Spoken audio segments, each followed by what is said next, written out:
Here we are. Hello, Medford Poetry Gathering friends. This is Vince. This is Naomi. Welcome you once again to our home. We're filming this video on Tuesday, July 7th, and by Friday it'll be posted on the Medford Arts Center webpage, and you can also find us on YouTube at the Medford Arts Poetry channel. Tonight we'll be sharing submissions from our 2019 Adult Poetry Contest.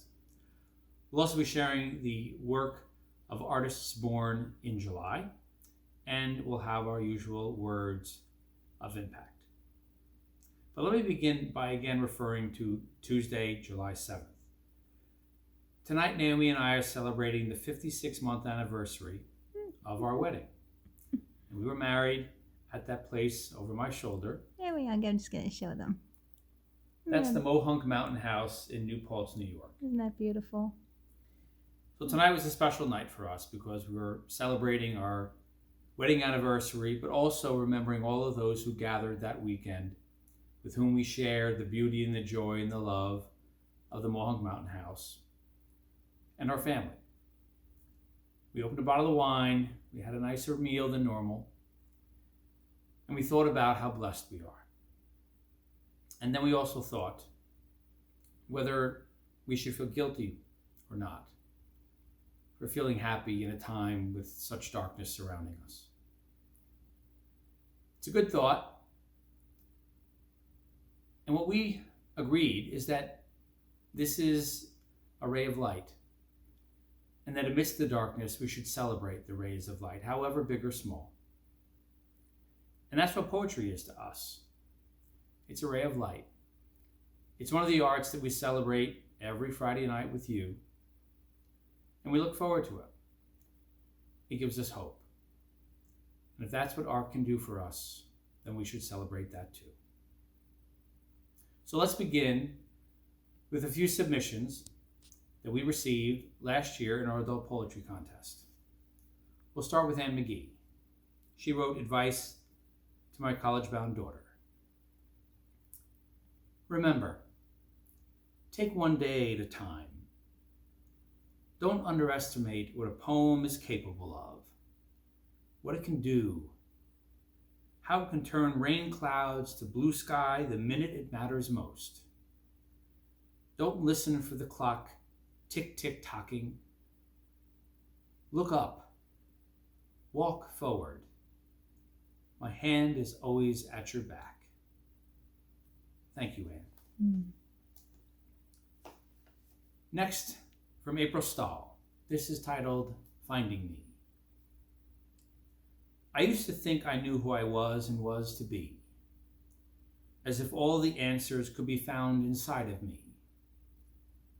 But as I've traveled miles, I found nothing can compare. So now I ask myself not, who am I, but where? My home is in the sweet smell of a California pine. On the sands of Venice Beach is where my laughter lies. And I've realized my soul resides at Mount Rapinski's peak, while my freedom was waiting in the southeast Alaskan Sea. In Kennesau's green and rolling hills, my heart has found its peace, while Zion's red and boundless buttes gave their strength to me. I hiked to my humanity through dense Korean oaks, and broke bread with a stranger, though no shared language we spoke. I wonder where else I might be. To search is my new cause. For I have found who I am now is far from who I was. Thank you, April. Next, from Jennifer Bowman, this is Honeysuckle. Honeysuckle peeking through the chain link fence, tempting us with the promise of sweetness. Sips drawn out with lips that did not lie, sucked out with innocent breath through teeth yet to bite down or click and clash with angry words. Honeysuckle pushing through the rusted fence, bees stirring all about those guarded vines, crushed by climbing feet, our arms reaching to steal the weeping willow branches, whirling beneath a sky that did not lie, that did not suck its breath through gnashing teeth. The reach that plucked the reeds, that would be hula skirts and pageant crowns, adorned with honeysuckle stolen from beyond the creaky, bending fence. But not before the pinch, the sip, the sweetness on our tongues that did not lie, that did not crush or rust yet. Thank you, Jennifer. Next, we move on to artists born in July. This artist was born July 19th, 1875 in New Orleans. Journalist, political activist, and poet. Her first collection of short stories and poems was published in 1895, entitled Violet and Other Tales. This is a sonnet by Alice Moore Dunbar Nelson. I had not thought of violets late, the wild, shy kind that spring beneath your feet in wistful April days when lovers mate and wander through the fields and raptures sweet.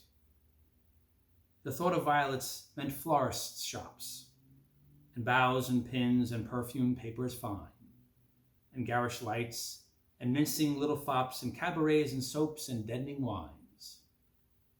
So far from sweet real things my thoughts had strayed, I had forgot wide fields, clear brown streams, the perfect loveliness that God has made, wild violets shy in heaven-mounting dreams. And now, unwittingly, you made me dream of violets and my soul's forgotten gleam. Our next artist was born July 12, 1817 in Concord, Massachusetts. Essayist, philosopher, and poet. As a philosopher, he shared his thoughts on civil disobedience and inspired and influenced Tolstoy and Gandhi and Dr. King. He had a philosophy about nature and its relation to the human condition. We might know him best for the time he spent on Walden Pond. But tonight we'd like to share with you Henry David Thoreau's To a Marsh Hawk in Spring. There is health in the gray wing, health of nature's furnishing. Say thou, modern winged antique, was thy mistress ever sick? In each heaving of thy wing thou dost health and leisure bring. Thou dost wave disease and pain, and resume new life again.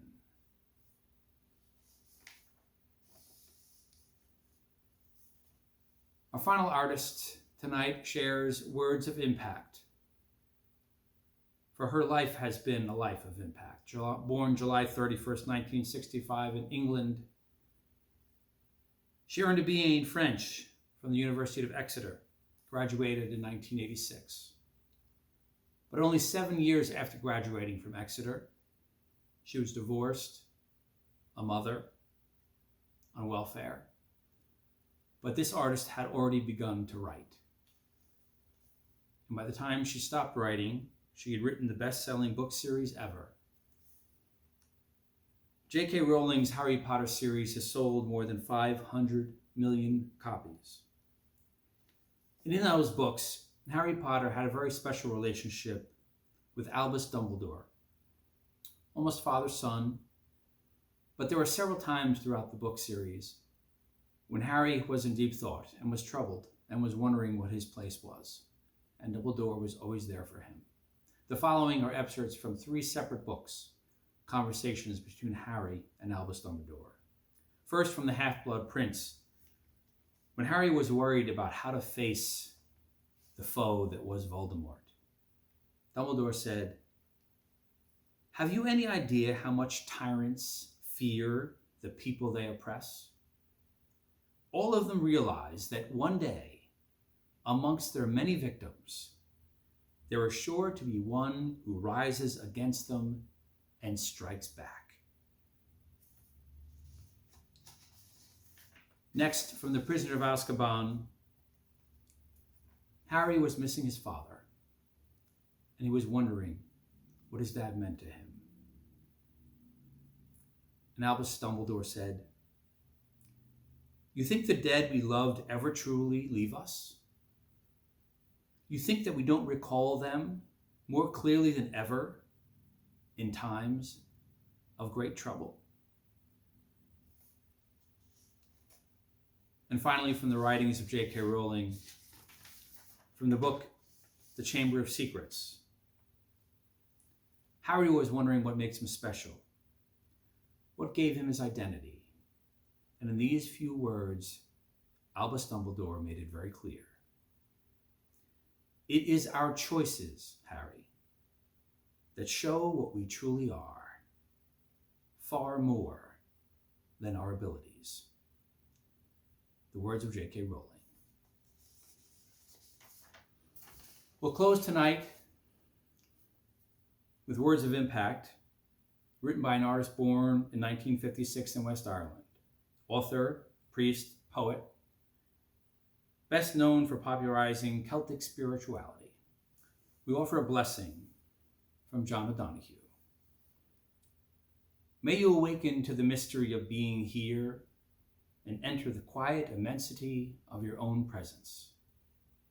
May you have joy and peace in the temple of your senses. May you receive great encouragement when new frontiers beckon. May you respond to the call of your gift and find the courage to follow its path.